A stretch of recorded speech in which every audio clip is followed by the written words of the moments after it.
प्यारे बच्चों स्वागत है आपको आपका YouTube चैनल दीक्षा एजुकेशन में।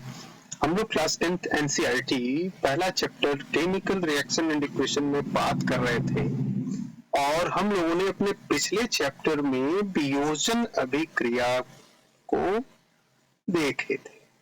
वियोजन अभिक्रिया, उसमें हम लोगों ने जो उष्मीय वियोजन को पढ़ा था, यानी वियोजन अभिक्रिया को समझा था, उसमें हमने आपको बताया था कि वह अभिक्रिया जिसमें एकल अभिकर्मक, आप फिर से इस पर ध्यान दीजिए, एकल अभिकर्मक एकल अभिकर्मक यानी कि रिएक्टेंट क्या होना चाहिए, एक होना चाहिए और एकल रिएक्टेंट टूट करके छोटे छोटे उत्पाद यानी कि कई छोटे छोटे उत्पाद का बनाना, यानी एकल अभिकर्मक कई छोटे छोटे उत्पाद को बनाता है तो उसे हम कहते हैं वियोजन अभिक्रिया। क्या कहते हैं? वियोजन अभिक्रिया। प्यारे बच्चों, तो वियोजन अभिक्रिया को हमने पिछले लेक्चर में देखा था और सीखा था। उस वियोजन अभिक्रिया में हम लोगों ने लास्ट में एक रिएक्शन पढ़े थे, ये देखिए, ऊष्मा के द्वारा की गई वियोजन को ऊष्मीय वियोजन कहते हैं।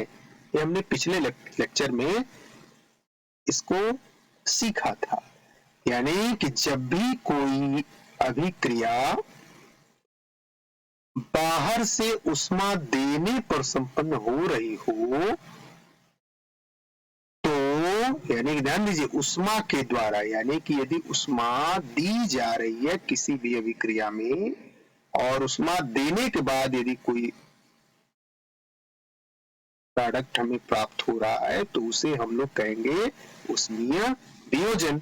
इस अभिक्रिया में हम लोग क्या देख रहे हैं, तो इस अभिक्रिया में जो कैल्शियम कार्बोनेट है वो कैल्शियम कार्बोनेट, यानी कि जिसे हम लोग चूना पत्थर भी कहते हैं, पीछे आ चुका है, संगमरमर का सूत्र भी होता है, ठीक है।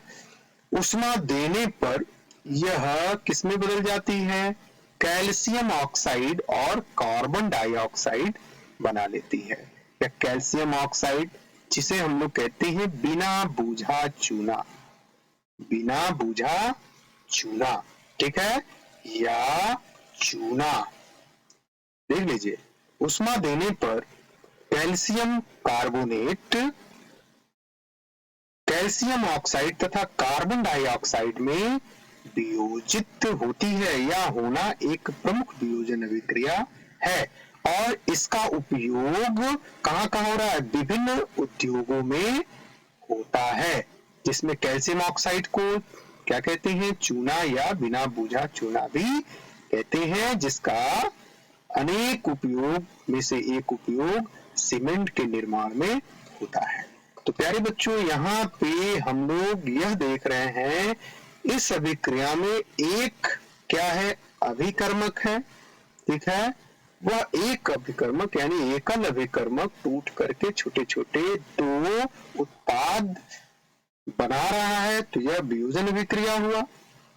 और यदि इसमें ऊष्मा दी जा रही है तो ऊष्मा के द्वारा की गई वियोजन, यानी ऊष्मा देने पर इस रिएक्टेंट के अंदर जो यह टूट करके क्या बनाया? कैल्शियम ऑक्साइड और कार्बन डाइऑक्साइड जो बन रही है, किसके कारण? ऊष्मा देने पर।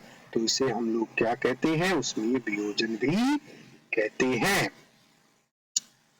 प्यारे बच्चों, यानी कि 1.20 जो रिएक्शन है वो ऊष्मीय वियोजन का रिएक्शन है।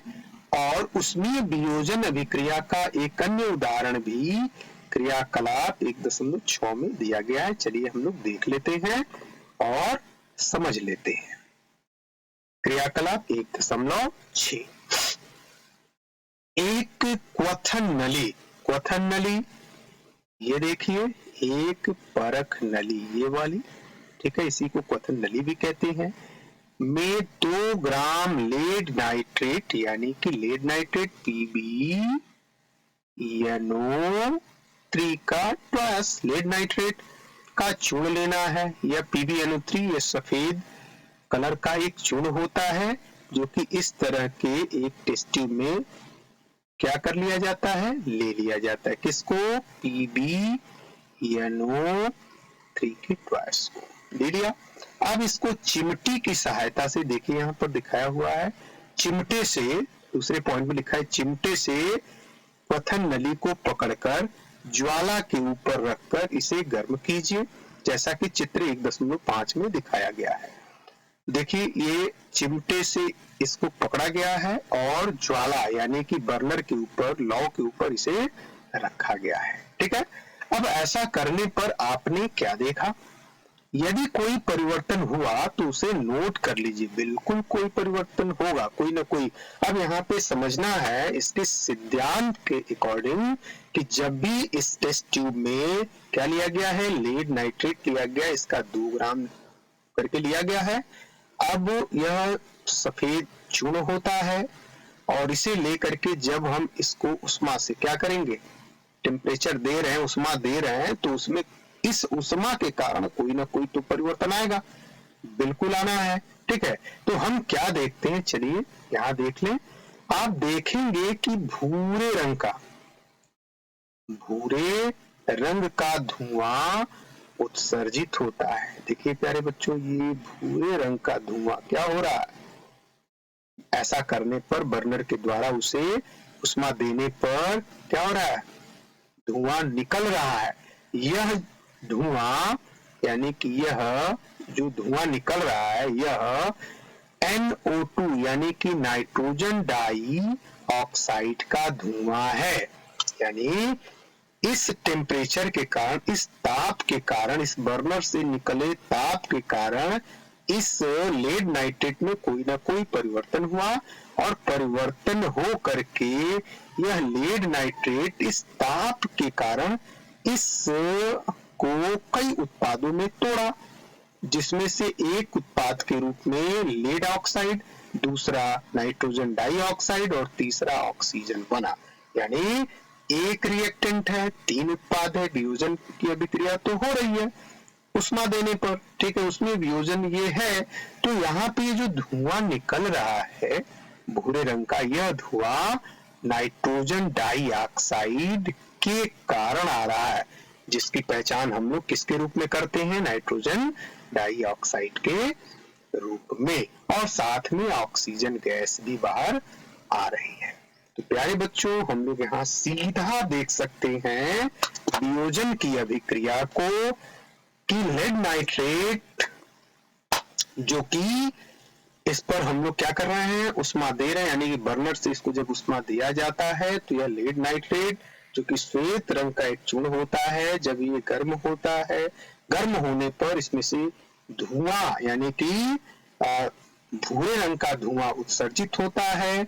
यह भूरे रंग का धुआं नाइट्रोजन डाइऑक्साइड के कारण होता है, जो कि लेड नाइट्रेट का इस उष्मा की उपस्थिति में या तापमान की उपस्थिति में कई उत्पादों में आना। तो कई उत्पादों में से एक उत्पाद क्या होता है, नाइट्रोजन डाइऑक्साइड, और जिसके कारण जो हम लोग धुआं देखते हैं किस कलर का, भूरे रंग का, वो उत्सर्जित होता है, साथ में ऑक्सीजन भी प्राप्त होती है।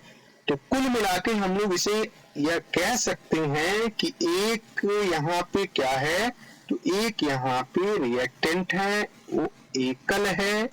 एकल रिएक्टेंट का टूट करके छोटे छोटे उत्पादों में, कई उत्पादों में आना क्या कहलाता है, वियोजन की क्रिया या वियोजन अभिक्रिया कहलाती है। तो प्यारे बच्चों, हम लोगों ने इस क्रियाकलाप 1.6 के माध्यम से भी क्या सीखा, वियोजन अभिक्रिया को देखा। हम लोग नेक्स्ट टॉपिक्स में क्रियाकलाप 1.7 की चर्चा करेंगे। तब तक के लिए धन्यवाद।